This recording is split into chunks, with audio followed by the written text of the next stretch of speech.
වෙනද වගේම අදත් පිළිගන්නවා NTPLK channel එකට. අද අපි බලමු Golden Field G9 casing එක ගැන.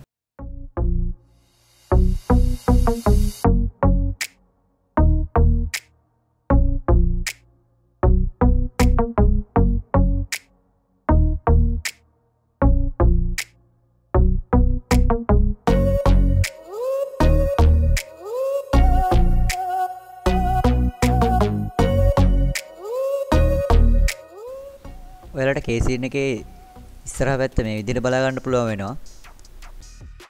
ඒ වගේම පැනල් එක ඔයාලට පේනවා වීදුරු වගේ තමයි පේන්නේ. හැබැයි මේක ප්ලාස්ටික් වලින් තමයි හදලා තියෙන්නේ. ඒ වගේම ඔයාලට පවර් සප්ලයි එක මේ කේසින් එකේ යටින් සවි කර ගන්න පුළුවන්.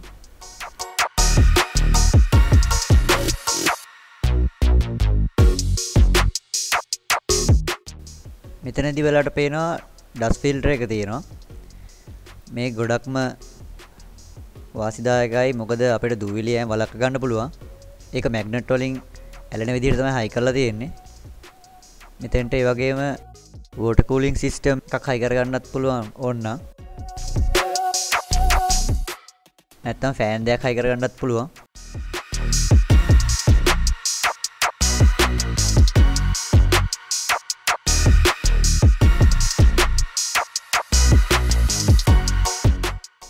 මෙතනදී වෙලාවට පේනවා රීස්ටාර්ට් බටන් එක, පවර් ස්විච් එක වගේම USB 3.0 පෝට් එක වගේම normal පෝට් දෙකක් තියෙනවා. ඒ වගේම මයික් සහ ඔඩියෝ පෝට් එක මෙතනදී බලා ගන්න පුළුවන් වෙනවා.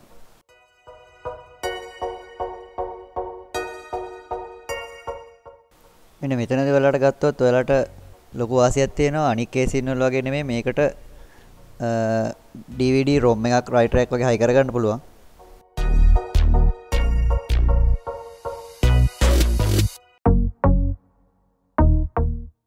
අපිට ඒක මේ විදිහට ගලව ගන්න පුළුවන් වෙනවා.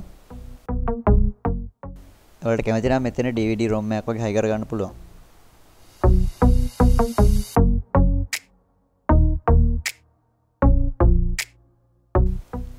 මේ කොටසත් ඔයාලට ගලව ගන්න පුළුවන්. ඇතුලෙන් ඇණයක් දාලා තමයි තියෙන්නේ. මෙතන ඩස්ට් ෆිල්ටර් එකක් තියෙනවා. ඒ වගේම ඒකෙන් අපිට ඇතුළට යන දූවිලි අවම කර ගන්න පුළුවන්.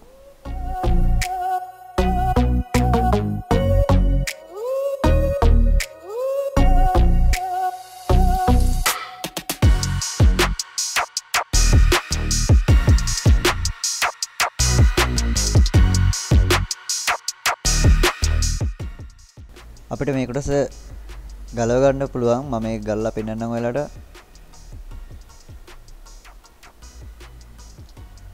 මෙතෙන්ට අපිට ෆෑන් දෙකක් හයි කර ගන්න පුළුවන්. ඩස්ට් ෆිල්ටරේ තියෙන දූවිලි ඇතුළට යන එකත් ගොඩක්ම වැළකෙනවා.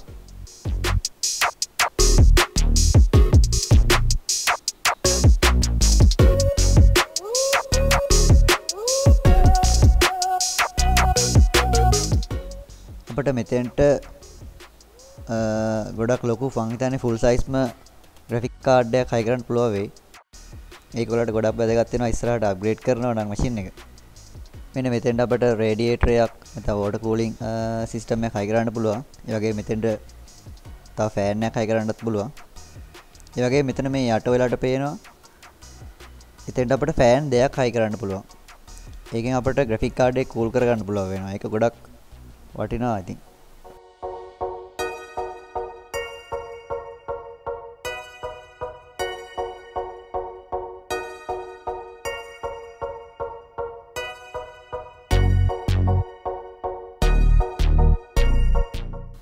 කේසින් එකේ පිටිපස්ස පැත්ත ගත්තොත් අපිට මෙතෙන්ට පවර් සප්ලයි එක හයි කරන්න පුළුවන්.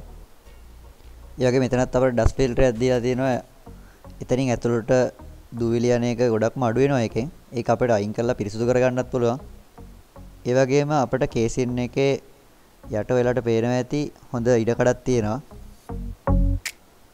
ඒ වගේම මේ පැත්තේ සයිඩ් පැනල් එක ගත්තත් ඔයාලට පේනවා කේබල් මැනේජ්මන්ට් කරන්න පුළුවන් වෙන විදියට හදලා තියෙනවා.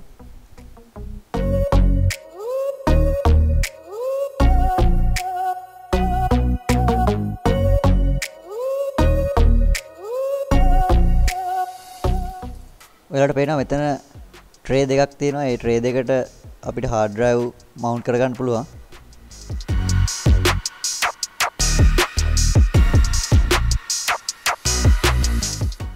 මම එකක් හොදා ගන්න.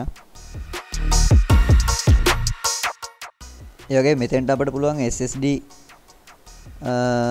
දෙකක් හයි කරගන්න ඇතුල් පැත්තෙන්.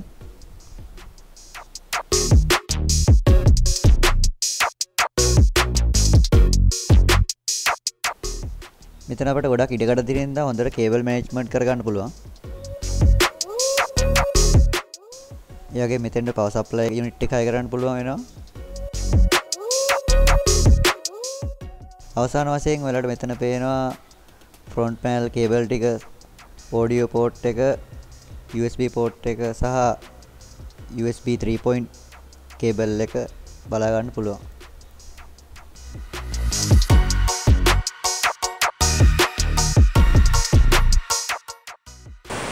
මේකේ ප්‍රයිස් රේන්ජ් එක ගැන කතා කරොත් රුපියල් 3500 ඉඳන් 4500ක් වගේ අතර මුදලකට අපිට ගන්න පුළුවන් වෙනවා. කොහොමුණත් ඔයාලගේ අතේ තියෙන ගාන මම හිතනවා මේක ගොඩක් හොඳ කේසින් එකක් වෙයි කියලා. එහෙනම් අදට වීඩියෝ එක ඉවරයි. තවත් එකකින් හම්බෙනතුරු මම නිකුන් ඉස්. එහෙනම් ලයික් එකක් දාලා ෂෙයා කරන්න දාලා කොහොම මේ හරිය තියෙනවා රතු පාට බටන් එක සබ්ස්ක්‍රයිබ් කියලා. ඒක පොඩ්ඩක් ඔබලා සබ්ස්ක්‍රයිබ් කරලා ඉතින් දිගටම